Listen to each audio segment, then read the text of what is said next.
Este é o último capítulo da nossa jornada pelos tipos de planetas, uma exploração fascinante da diversidade que o cosmos nos oferece.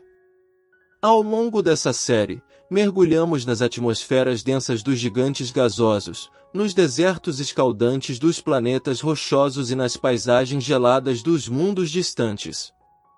Prepare-se para a derradeira jornada, enquanto mergulhamos nas fronteiras finais da diversidade planetária. Este é o capítulo final, mas o início de uma compreensão mais profunda de nosso papel no grande espetáculo cósmico. Netuno frio.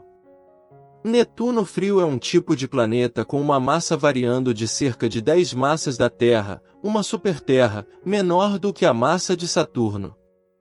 Netunos frios deve ser localizado para além da linha do gelo, onde as temperaturas são mais frias e mais fácil para os compostos de hidrogênio, tais como água, amoníaco e metano condensar em grãos de gelo sólidos. Os 4 Netunos frios conhecidos são Urano e Netuno em nosso sistema solar e os exoplanetas Ogre 2005 BLG 169LB e Ogre 2007 BLG 368LB. Ambos os exoplanetas foram detectados por microlente gravitacionais em órbita em torno de escuras estrelas vermelho-laranjas. Mini-Netuno. Um mini-Netuno, às vezes chamado de anão gasoso ou planeta de transição, é um planeta menor do que Urano e Netuno, até 10 massas terrestres. Estes planetas têm atmosferas espessas de hidrogênio e hélio, provavelmente com profundas camadas de gelo, rocha ou oceanos líquidos, constituídos de água, amônia, uma mistura de ambos, ou elementos mais pesados e voláteis. Tem pequenos núcleos feitos de compostos voláteis de baixa densidade. Os estudos teóricos de tais planetas são vagamente baseados no conhecimento sobre Urano e Netuno. Sem uma espessa atmosfera, em vez disso, seria classificado como um planeta oceânico. Estima-se que a linha divisória entre um planeta rochoso e um planeta gasoso é de cerca de 2 raios da Terra. De fato, as observações empíricas mostram que planetas maior do que cerca de 1,6 raio da Terra, mais maciças do que cerca de 6 massas terrestres, contêm quantidades significativas de produtos voláteis ou gás. Tais planetas parecem ter uma diversidade de composições que não está bem explicado por uma única massa em relação ao raio como a encontrada em planetas rochosos. Resultados semelhantes são confirmados por outros estudos. Quanto à massa, o limite inferior pode variar bastante para diferentes planetas, dependendo de suas composições, dividindo a massa pode variar de tão baixo quanto 1 para tão alto quanto para 20 massas terrestres. Anão gasoso. Um anão gasoso é um planeta gasoso com um núcleo rochoso que se acumulou em uma grossa camada de hidrogênio, hélio e outros materiais voláteis, tendo como resultado um raio total entre 1,7 e 3,9 raios terrestres. O termo é usado em exoplanetas de 3 camadas, com regime de classificação baseado na metalicidade e período curto, que também inclui os rochosos. Planetas terrestres semelhantes com menos de 1,7 raios terrestres e planetas maiores com 3,9 raios terrestres, nomeadamente gigantes gelados e gigantes gasosos. Não é conhecida a existência de anões gasosos no sistema solar, mas eles são comuns em outros sistemas planetários.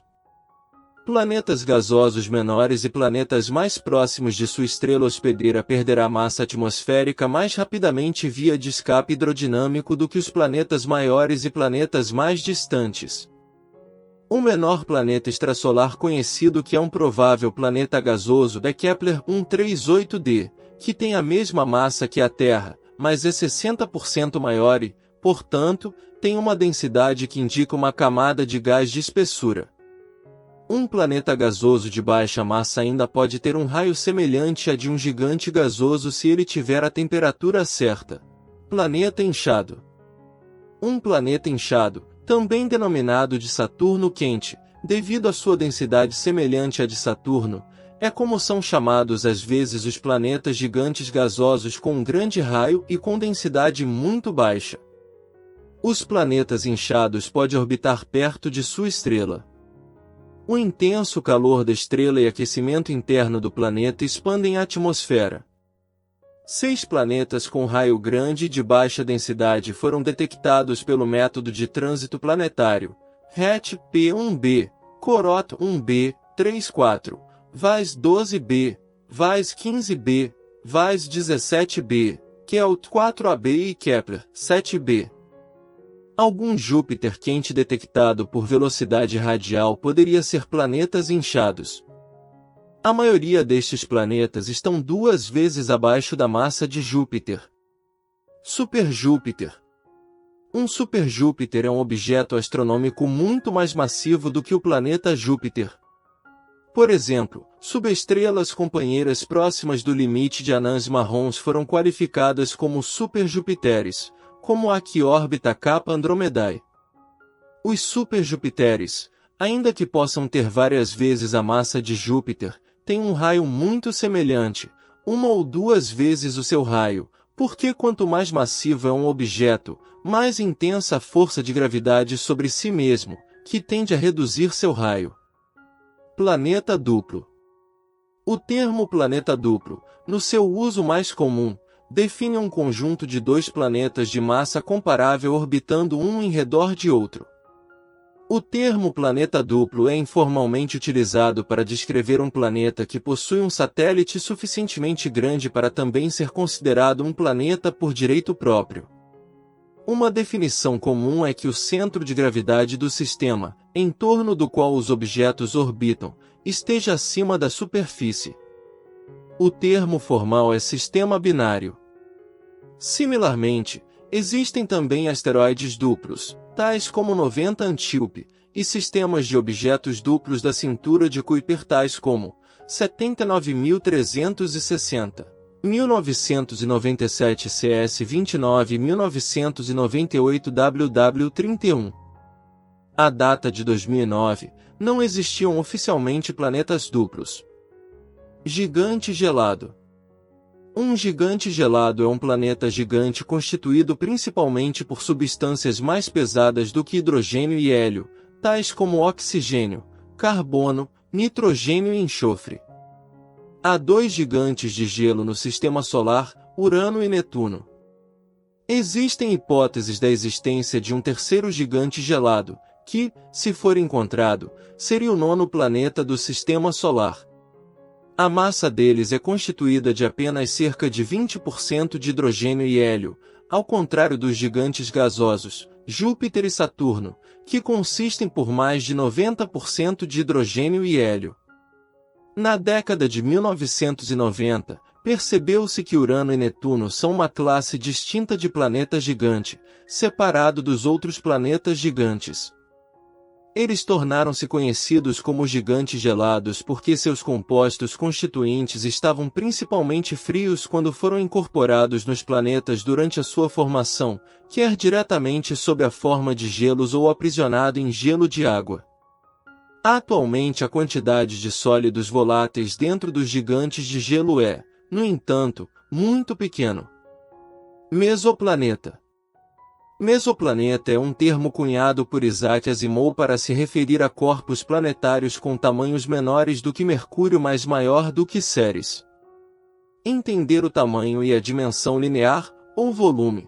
Os mesoplanetas podem ter entre 954.879 km de diâmetro, ou mais especificamente, entre 952,5 e 4.879,3 km. A classificação deve incluir os seguintes objetos do Sistema Solar. Planetar. Planetar é um termo usado em astronomia para se referir a 2 coisas. Anãs marrons, objetos cujo tamanho é intermediário entre o dos planetas e o das estrelas. Planetas interestelares, planetários menores que as anãs marrons constituídos de massa fria e não orbitam alguma estrela. Esses objetos vagam livremente através do espaço. Ambas as definições foram propostas, mas nenhuma ganhou o uso comum nas comunidades astronômicas e de ciência planetária.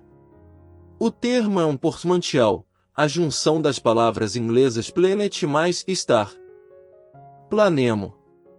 Objeto de massa planetária, do inglês, Planetary Mass Object, abreviado como planemo, é um nome coletivo dado para corpos celestes que possuem massa maior que a de corpos pequenos, asteroides e cometas, e menor que as de anãs marrons, mas não tão grandes a ponto de gerar reações nucleares como as que ocorrem em estrelas. O termo planemo também pode ser usado para designar objetos que vagam pela galáxia sem orbitar as estrelas, designando todos os corpos celestes menos massivos que uma estrela mais grandes o suficiente para conseguiram tomar um formato esférico. Esse termo foi oficializado pela comunidade científica em outubro de 2007. Protoplaneta. Um protoplaneta é a condensação de matéria que constitui a fase inicial na evolução de um planeta. No caso do Sistema Solar, acredita-se que as colisões de planetas na fase primitiva originaram milhares de protoplanetas. De acordo com a hipótese do grande impacto, a Lua foi formada a partir da colisão do protoplaneta Theia com a Terra. O resultado da colisão foram destroços que mais tarde se juntaram e formaram o satélite natural terrestre. No interior do Sistema Solar, os 3 protoplanetas que sobreviveram mais ou menos intactos são os asteroides 1 Ceres, 2 Pallas e 4 Vesta. 16 Psyche é um provável sobrevivente de uma violenta colisão com outro objeto que retirou suas camadas exteriores, rochosas do protoplaneta. O asteroide 21 Lutécia também tem características que se assemelham a um protoplaneta. Os planetas anões do cinturão de Kuiper também têm sido referidos como protoplanetas. Em fevereiro de 2013, os astrônomos fizeram a primeira observação direta de um protoplaneta formando em um disco de gás e poeira em torno de uma estrela distante. Planetesimal. Planetesimal é um corpo rochoso ou de gelo que supostamente se formou no início do Sistema Solar. Supõe-se que os planetas cresceram da acumulação de planetesimais. Muitos planetesimais que sobraram da acreção foram ejetados por perturbações do planeta para a cintura de Kuiper e para a nuvem de Oort além de Netuno. Uma teoria amplamente aceita sobre a formação de planetas, as chamadas hipóteses planetesimais de Chamberlin, Moulton e a de Viktor Safronov, afirma que os planetas se formam de grãos de poeira cósmica que colidem e se grudam formando corpos maiores e maiores. Quando os corpos atingem tamanhos de aproximadamente 1 km, eles podem atrair-se por meio da gravidade mútua, auxiliando no crescimento de protoplanetas do tamanho de luas. Essa é a definição mais comum de planetesimais. Corpos que são menores do que planetesimais devem apresentar um movimento browniano ou movimentos de turbulência no gás para fazer com que as colisões o façam se aderir. Alternativamente, pode-se formar planetesimais em uma camada muito densa de grãos de poeira que passa por uma instabilidade gravitacional no plano médio de um disco protoplanetário. Muitos planetesimais eventualmente se quebram durante as colisões violentas, como pode ter acontecido com 4 Vesta e 90 Antiope. Plutoide. Plutoides são corpos celestes em órbita em torno do Sol a uma distância maior que a de Netuno, que possuem massa suficiente para adotar uma forma em equilíbrio hidrostático, isto é, uma forma próxima esférica, e que não limparam a vizinhança em torno de sua órbita. Em junho de 2008, havia apenas 2 plutoides conhecidos e nomeados, Plutão e Eris. Em julho daquele ano, a União Astronômica Internacional acrescentou à lista o plutoide Makemake e em setembro, Almeida. Espera-se que outros plutoides venham a ser designados à medida que a ciência avance e novas descobertas sejam feitas. Assim, qualquer corpo celeste que seja ao mesmo tempo um planeta anão e um corpo transnetuniano é considerado um plutoide. O planeta anão Ceres não é um plutoide, pois encontra-se no cinturão de asteroides entre Marte e Júpiter. O atual conhecimento científico parece indicar que Ceres é o único corpo celeste de seu tipo, razão pela qual a União Astronômica Internacional no momento não propõe criar uma categoria separada de planetas anões semelhantes a Ceres. Concluímos nossa jornada fascinante através dos confins do cosmos, mergulhando na riqueza inigualável dos planetas que povoam o vasto universo. Cada descoberta, cada tipo peculiar de planeta, nos leva a refletir sobre a grandiosidade e a diversidade da criação cósmica. Ao contemplar a vastidão dos gigantes gasosos, a familiaridade dos planetas terrestres, a exótica categoria dos planetas anões e a descoberta emocionante dos exoplanetas, somos lembrados de nossa busca incessante por compreender o desconhecido. Cada órbita, cada atmosfera, conta uma história cósmica única que estamos apenas começando a decifrar. O cosmos continua sendo uma tela em branco, pronta para receber as pinceladas de descobertas futuras. À medida que nos despedimos desta exploração virtual, somos instigados a olhar para o céu noturno com um novo senso de admiração. O universo, vasto e misterioso, aguarda ansiosamente nossas futuras explorações e perguntas que desafiarão as fronteiras do conhecimento. Que nossa curiosidade infinita e a sede de conhecimento nos levem a novas descobertas, expandindo nossa compreensão sobre o cosmos e nosso lugar nele. Obrigado por se juntar a nós nesta viagem extraordinária pelo cosmos. Até a próxima exploração, onde quer que as estrelas nos levem.